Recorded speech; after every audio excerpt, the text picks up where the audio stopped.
Welcome to the Biotech Startups podcast by Exceeder. Join us as we speak with first-time founders, serial entrepreneurs, and experienced investors about the challenges and triumphs of running a biotech startup, from pre-seed to IPO, with your host, John Chi.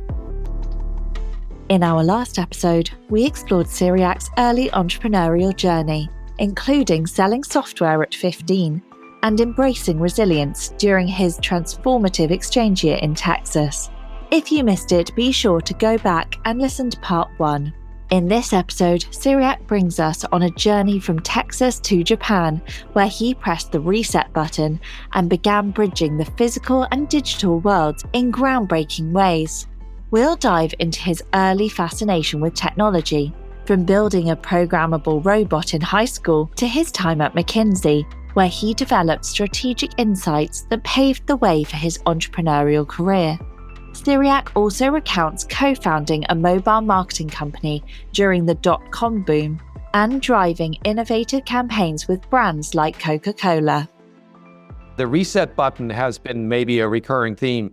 I literally thought of it as a reset button. I remember sitting on the plane to Tokyo, and I thought, okay, the clock is just going back to zero right now. I know nothing about what's going to happen. I don't know that country. I don't know the culture. I don't know the language. I don't know the people I'm going to live with. I don't know anything about this. And it is very uncomfortable. Yeah. It's very exciting. And it's very difficult at first. I remember the first 3 weeks. They were not easy. It was very different. And to this day, I thought it was a fantastic experience. There were some things that were so different. I remember being on the subway in the morning.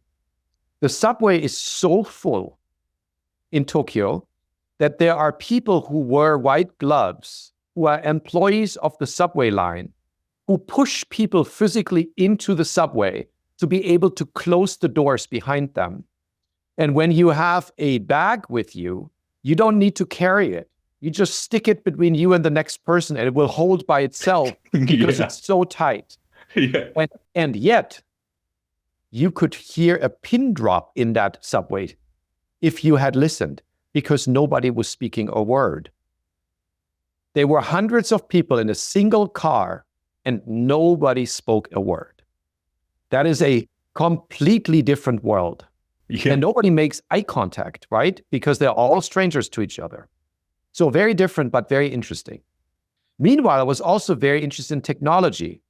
What I didn't tell you was that before I went to Texas, I was sitting in the basement of my parents' house and I was soldering digital NAND and NOR chips to create digital clocks. Wow.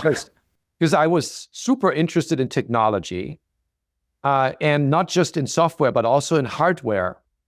And in 10th grade, it's in hindsight, this was actually a pivotal thing. That's why I'm mentioning it. There was a little robot made out of pieces of modular pieces that you could build together. And there was a serial interface, a port that was connected to a computer through a serial port. So nothing fancy, but it allowed to write a program where you would steer the robot's arm to move, and then you could save locations where it was and so on. And I remember looking at this, and I was fascinated with the idea that I could write software code on a screen that would then physically move an object in the real world. And I could control it with that. I could tell it what to do, and it would physically move. And so the reason why I'm telling you this may sound really weird because it seems so obvious. To this day, I'm fascinated with this concept. Because everything that I have been doing since has been the intersection of the physical world and the digital world, where the physical atom meets the digital bit. And that 10th grade experience with that little robot was sort of the moment, I think, when I found that passion And it's never left me to this day, actually. And I'm sure we'll get to that later. Really interesting. And so, and the digital clock was literally had about 1,000 cables in it. It was made of the most basic chips of NAND and NOR chips, where each chip was defining all you have. And when you have a clock, not only do you have the display, but you also have logic, because it needs to flip over after 12 hours, after 60 seconds, and there were hundreds of seconds. And then I created a second unit with a date, and each month has a different length, right? February, March, April, and so on. That all needs to be hard-coded by chips if you don't use software for it. So it was a fully 100% hardware-based solution. Oh my God. It was fun, actually. But the first one didn't work at all. I made a huge mistake. I built the whole thing. It took me like 8 weeks. And then I flipped on the switch. And of course, nothing worked. Nothing worked. And I tried to backtrack what didn't work, right? No chance. There were so many cables. There was no possible chance for me to figure out what didn't work. So I started over from scratch after all that time. And I built another clock. Only this time, I tested every step before I moved to the next one. Made sure it produced what I wanted before I used that signal as the next input signal for the next one, right? Because it's a rolling signal from hundreds of seconds to minutes to hours to days to months to year. And all of that needs to work one after another. So at the end, the second one worked because it was very differently designed. Yeah. I mean, that's trial by fire. I mean, like you tried your hand, you're like, crap, like why? And then you give it another shot. And I think a lot of the time too, in like company building, I think people sleep on or underestimate, or maybe I don't know what it is, but just like, I think this saying has been stuck in my head. It's like, the secret is that there is no secret. You just have to it's like trial and error. A lot of things are just trial and error. A lot of things require a continuous stream of gradual improvements. Yep. And the result of that is called breakthroughs. Yeah, exactly. Tons and tons and tons. And then eventually you kind of reach that critical mass.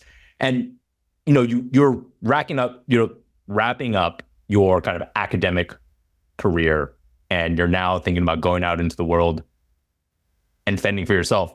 How did you land your first job? What were you thinking at that time? You just came back from Japan and you're like, okay, like what's next? Yeah, so I got to put this into context. I'm in Germany here, right? In fact, I'm in Tokyo, but I grew up in that environment. And since I was in this environment of business and entrepreneurship, I was fascinated with strategy, business strategy. To me, that seemed like the heart of the whole system, or maybe the heart is the wrong analogy, the brains of the whole thing. Sort of the inner core of the brains of a business is this business strategy. So I became obsessed with it. I tend to become obsessed with things, and then I go really deep on that. Yeah. So strategy, I thought, okay, the place to do strategy is at a strategy consulting firm. It can't be like process improvement, it has to be strategy. So I applied while I was in Tokyo for an internship at McKinsey, the management consulting firm. And of course, I was instantly rejected because they require that you speak Japanese and you can read and write. Surprise, you're not supposed to be illiterate at McKinsey. Yeah. Which I was in Japan. Yeah. And so I got rejected. And then I went to the largest European consulting firm called Roland Berger, and they were out of Germany, actually. And they were kind enough to give me an internship. So I actually showed up for my internship in Tokyo, and I worked with Japanese clients, and I wrote a whole paper about what had made Japan so successful and what was the outlook for the economy and so on. So then I went back to Germany and I moved to Munich simply because I love Munich. I don't know if you've ever been there. It is my favorite city in Germany. It's called the Million People Village because it's 1 million people, but in the middle of the town, they only allow, I think, up to 5 or 6 floors. None of the buildings are higher or taller, which makes it feel very cozy and beautiful. Cool. So it's a very nice place. So I moved there and I applied to McKinsey again, this time in Germany. But before I did that, I worked as a freelancer for this consulting firm from Tokyo, the German one called Roland Berger. And they put me into the retail section. So retail, and I thought, retail, that's so low tech, that's not interesting. And then I found out it was super interesting. Cool. Why? Because it was so close to the consumer. And from my point of view, the consumer is always right. The consumer is always right. The consumer will ultimately tell you whether something's going to fly or not fly. And consumers have very little patience with you. Yeah. It can't be complicated, convoluted. It has to be glass clear and simple. So this whole retail experience thing, strategy for retail was very interesting. And I was sort of the techie guy that they brought on there. There was a big change there in retail where for the first time, the technology that was available allowed a closer cooperation between the two major parties that were usually adversaries, meaning the manufacturers of the products, like the P&Gs of this world, and the retailers of this world, where you buy them. And technology now allowed suddenly to make this interchange of products much more fluent and better.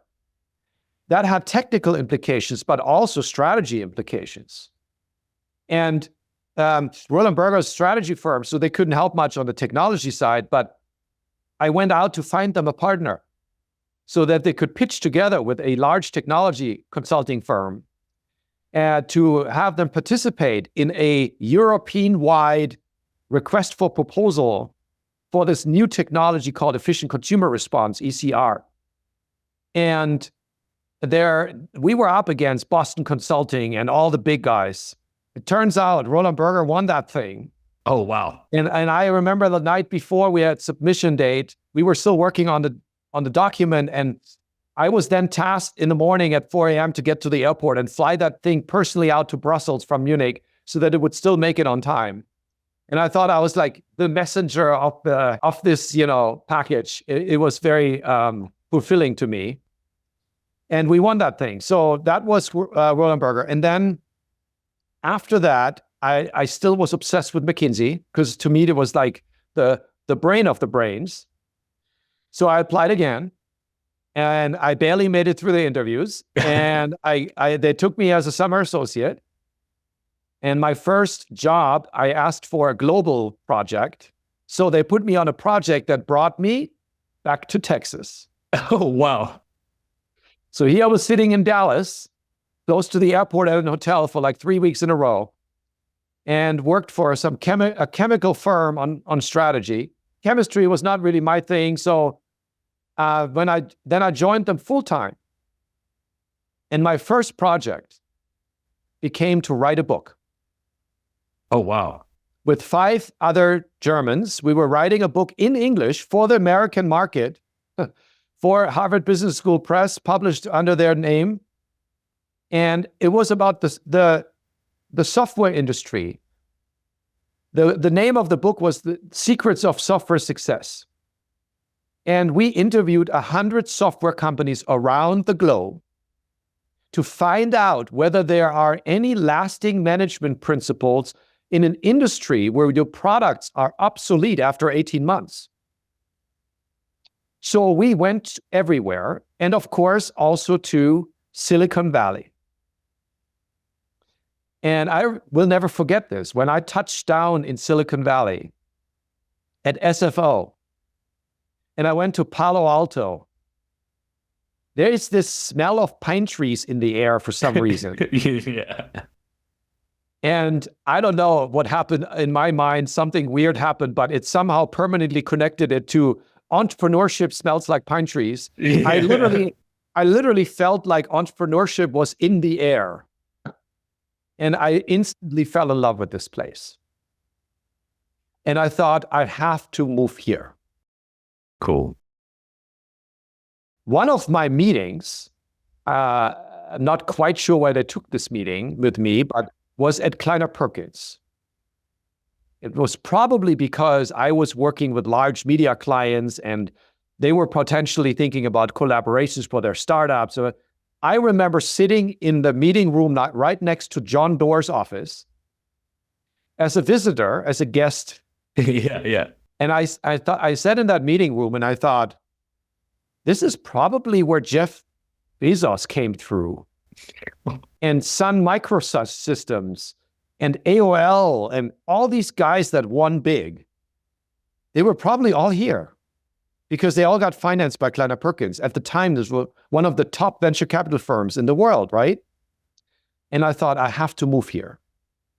So then, of course, I was not working there. I was at McKinsey, and I applied for a permanent transfer within McKinsey to the Palo Alto office out of Munich.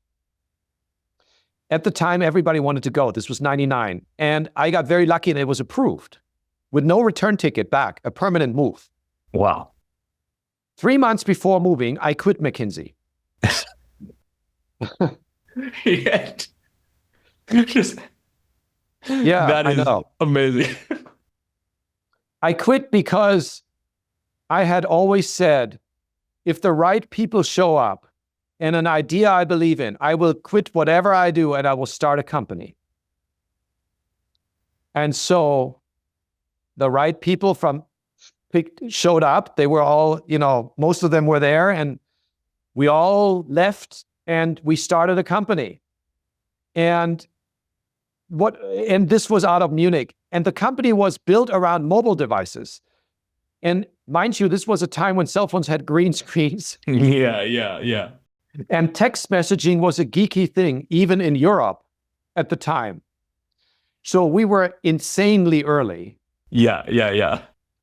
And our business idea was, I would call it between bad and horrific. Because it was essentially auctioning off new products on cell phones without a picture through a voice system that described these products that you were about to bid on. And by definition, you had to essentially assume that the product was going to be good. And why would anybody do that without seeing the product unless it is much cheaper than at the store, which destroys your gross margin on any new product, which is already razor thin, which means the business model left no margin whatsoever. So that was our business model. So then amazing. I don't know how we got it financed. I guess it was 99 and everything got financed. So then in 2000, of course, the whole thing reversed. The stock market crashed. We had no money left and we had no business model.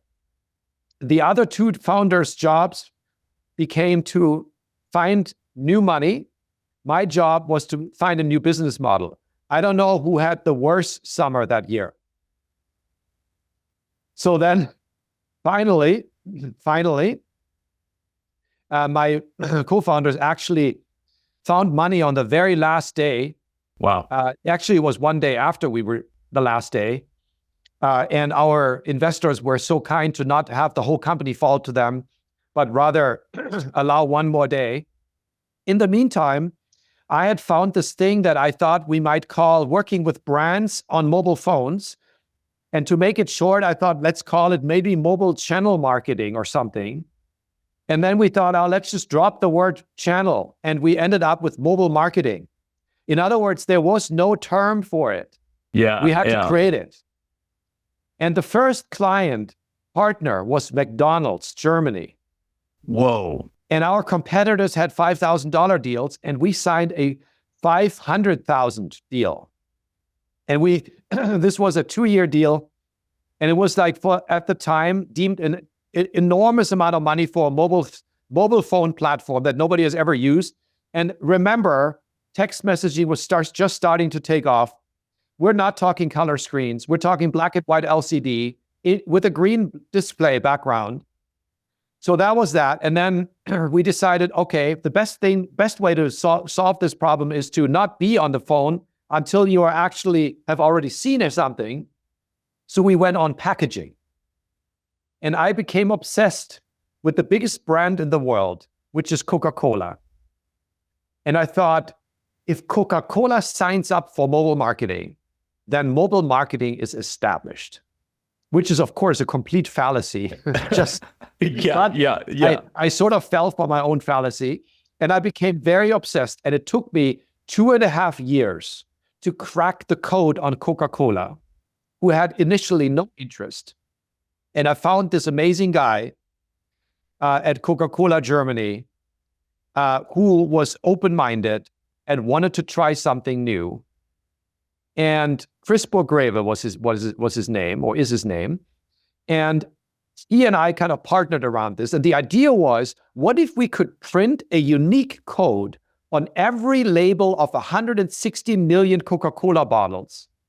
And each code on the back of the label is different, and you text it in. And when you do that, you receive a piece of mobile entertainment back to your phone in the form of a wallpaper, a ringtone, or a game. So what happened then was that this became the largest mobile marketing campaign in the world at the time. Wow. And the kids that were buying these bottles were thinking in their head, oh, wow, I'm getting a $1 ringtone with a free Coke attached. Yeah. While Coca-Cola thought they're getting a Coca-Cola bottle and they're getting a free ringtone with it. Yep. But regardless, it worked and it drove substantial market share. That's crazy. So we continued that with other brands like McDonald's and with Mars and with Nestle and all these other brands. So then the company actually turned profitable. Wow. After all the dot-com crashes happened or left, right, and center around us. And when the company turned a profit, I thought my mission was complete. Yeah. And I decided to leave, and I wanted to move to either Shanghai or Silicon Valley because I thought that those two places were the growth centers of the world. So I embarked on probably the hardest sales job I've ever had because I knew nobody in both places. Yeah. And I didn't just want to go and have a job. I wanted to actually lead something and use my experience with mobile entertainment and mobile marketing in the other countries. So I went to both places and I ended up in Los Angeles at the largest company I ever even talked to by a factor of 30, which was CBS, the television network. And why CBS? CBS had 0 people in mobile, and Disney already had 270 and a thriving ringtone and character wallpaper business. Well, and I thought, so CBS has 0 people. Well, 0 is a lot better than 1 or 2 because it means nobody has set the strategy. Yeah. And so I said, okay, I'm going to do this. And the guy who I was going to work for was really cool. I said, okay, let's do it. And then I had massive visa problems. I was sitting in an empty apartment in Munich on moving boxes for 6 months, waiting for a visa, and it was almost dead. And I thought I was going to lose my job offer after having fought so hard. Mind you, I had almost no money left at the time because I'd flown around the whole world. I had very little money. I was pretty much out of it. My prior company hadn't been sold yet. So I was pretty much out of my savings. So then in the last moment, the visa process opened. And a week later, I was in LA. So I was so excited and ready to go. I had waited for so long for this opportunity, right? So I came to LA. First experience, LAX. I go to the Avis counter to pick up my car, and I'm standing in front of this lady, and I'm so excited, all talkative, and I said to her, I just arrived in the US. I'm going to live here and I'm going to build a business and join CBS. And she goes, C33, here's your key. So that was my welcome. Just welcome. Then, yeah. So then I went to CBS, my first day. On my first day, the guy who had hired me, great guy named David Katz, gathered his team. And he said to his team, I've got 2 pieces of news for you. One is Cyriac has finally arrived. He's here. And 2, I'm leaving today. Oh my God. I'm joining Yahoo. Oh my God. To build the entertainment business. So then I was sort of on my own. The next boss didn't really care much about mobile, but there was this president of the network, this wonderful person, Nancy Tellem, who I had only met once, but I thought she was very nice. She was the president of the whole network. And I thought maybe I'll go see her. Turned out it was her first day of the longest vacation she's ever taken in her 10 years of her career. For 3 weeks, she was gone. And they had given me a windowless office. Nobody had ordered a computer for me. So I was sitting there with a notepad, a yellow pad, and a pencil, and my phone was blocked for international calls. That was my first day at CBS. Oh my. And I had gotten myself a T-Mobile cell phone in the US because I came from Germany, so I only knew T-Mobile. And I thought it was probably the best one. It was the worst network of the entire US at the time, at least, right? Yeah. And so I called my sister and it was crackling on the phone. Oh, and I said to her, I think this will be a long year. Yeah. Because I had told her I'll go for at least a year, maximum 3 years. So then I thought, okay, I'm already here. I worked so hard to get here. I'm just going to sit down and write a strategy now. So I took my own notebook out and I started writing a strategy for CBS Mobile. And this was so early in the US that they called me CBS Wireless because it had no cable attached. Anyway, so I wrote a strategy for CBS Mobile and it was like 6 pages long, I think. And then 3 weeks go by and Nancy Tellem returns from her vacation. And I was hoping to get 5 minutes on her schedule after her long vacation because, I mean, she was the running the network, but I hoped that she would at least see me, right? Turns out she took 45 minutes on her first day after her vacation for me. We had an amazing meeting. It was like Mainz meeting. And then we spent the next 3 years building this business together. Wow. And the strategy was very simple. We were obviously behind at CBS in mobile. The others, especially Disney, was way ahead. They were doing a good business with mobile wallpapers, ringtones, and all that stuff. So the strategy was not to catch up at all. The strategy was to leapfrog to the next generation of technologies in mobile. Because we had nothing to lose, we only had to win, and we had no business to lose or to encumber.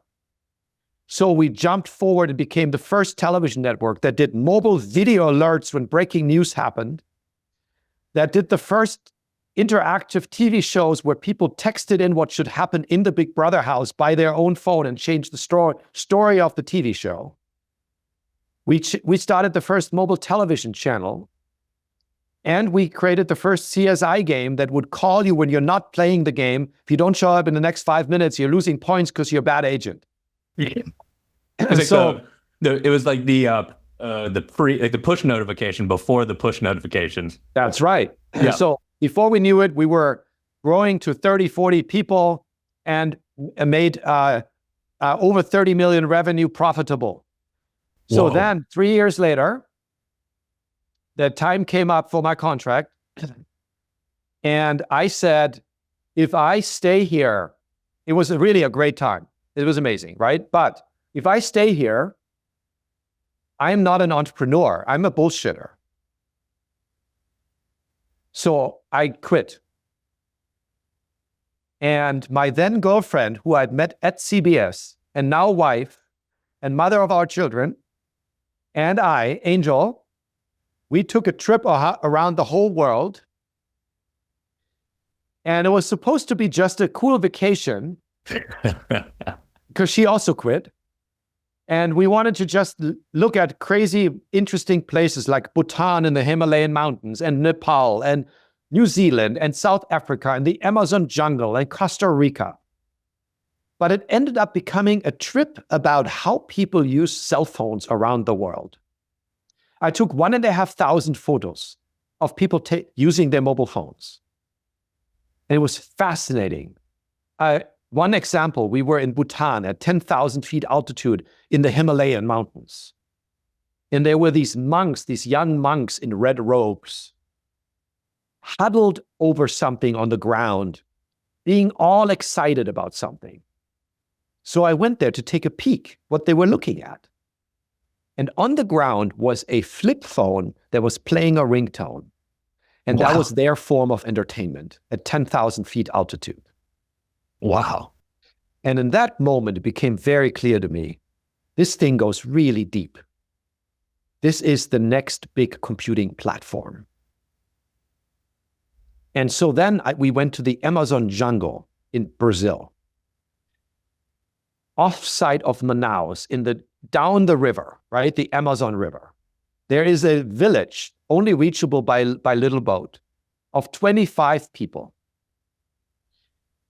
There was one washing machine in the village attached to a haphazardly open cable that was running, a power cable running there. You could almost touch it, very dangerous. But one washing machine. But there were 20 cell phones in that village. Wow. And mind you, they were using 4G when the rest of the world was still on 3G. Because they were leapfrogging everyone else. They didn't have cell phones before 4G.